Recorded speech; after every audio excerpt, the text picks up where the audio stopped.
Boker Tov, Chodesh Tov V'Varach. Continuing, we'll take maybe a short break instead of going with Lashon Hara for the next few weeks. We'll speak about Purim, and after that about Pesach. So God willing, we'll resume Lashon Hara, but after the upcoming holidays.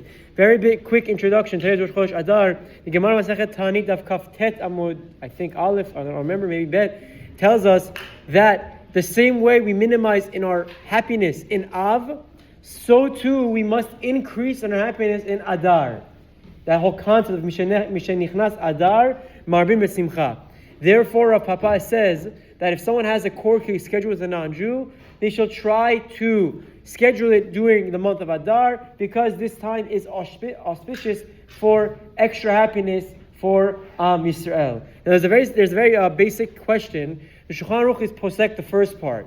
He says that once you enter Av, you diminish your happiness. But nowhere in Shulchan Aruch is there a mention of rejoicing in Adar. So the question the commentators ask is, how come the Rambam and the Shulchan Aruch omitted such a concept, such a halacha that pertains to happiness, simcha, in Adar? There are many answers given. I think the Ketav Sofer explains something fascinating. He says the whole essence of Marbim Simcha is according to Rav Papa, who held in that yesh mazal leYisrael.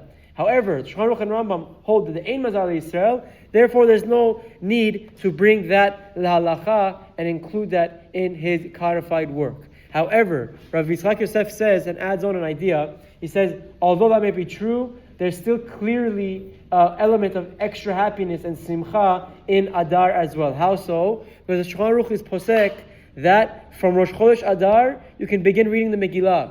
Obviously, we don't, but we see the essence that you're allowed to proves that from the beginning of the month, there's an extra level of simcha that exists in the society, in our culture, in our minhagim, and pertains to our lives day in and day out. Therefore, Rabbi Yitzchak Yosef explains that although the Shulchan Aruch didn't necessarily write it explicitly, the same way in Adar, the same way in the month of Av, we progressively diminish and minimize our simcha as the month goes on. The opposite effect works as well for the month of Adar. Once Rosh Chodesh Adar begins, we continue to grow in our simcha and our happiness. And we work on ourselves and we get ready because the month is a month of simcha based on the pasuk in Megillat Esther.